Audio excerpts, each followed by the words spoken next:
As part of his autumn statement, the Chancellor made a number of announcements which will impact on organisations and fleets. Reacting to the announcements, our consultants share their insight into what these changes mean for individuals and organisations involved with company vehicles. In a largely business-friendly autumn statement, one of the positives was the continued freeze on fuel duty.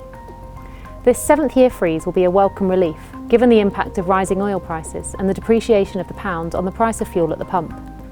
The government estimates annual savings of £130 for the average motorist, compared to what they would have been paying under the pre-2010 escalator, rising to £350 savings for van drivers.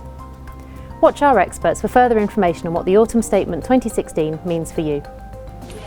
As part of the changes announced by the Chancellor to salary sacrifice schemes, the recognition of the importance of ultra-low emission vehicles is welcomed. It demonstrates the government's continued commitment to maintaining the UK's position as a leader in green technology. However, the Chancellor's announcement of changes to salary sacrifice and cash for car schemes will have an impact on organisations.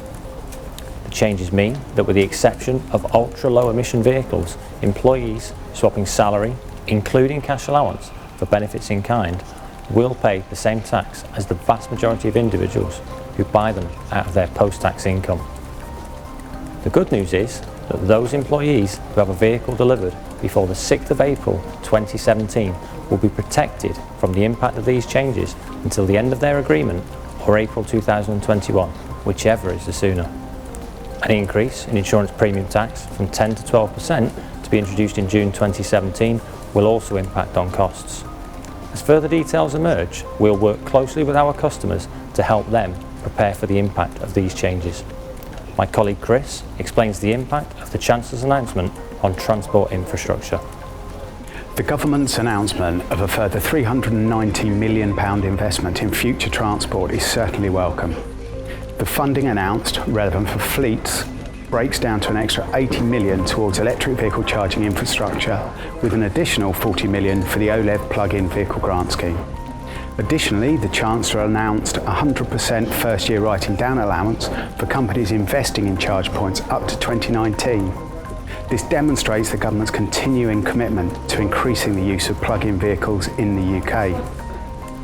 A further element of the £390 million fund is the £100 million for connected and autonomous vehicle testing infrastructure, which reinforces the government's desire to make the UK leaders in the field of CAV technology. Eduarda will now discuss the changes to company car tax announced by the Chancellor. To provide stronger incentives for ultra-low emission vehicles, from April 2020, new lower bands in establishing the taxable benefit for those company cars will be introduced for the lowest emitting. The system will be more finely granulated, with 15 new bandings, of which 11 will be for ULEVs.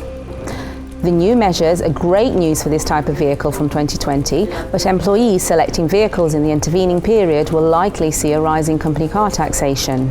The announcement will further encourage employees and organisations to optimise their company cars and work in line with the government's green agenda.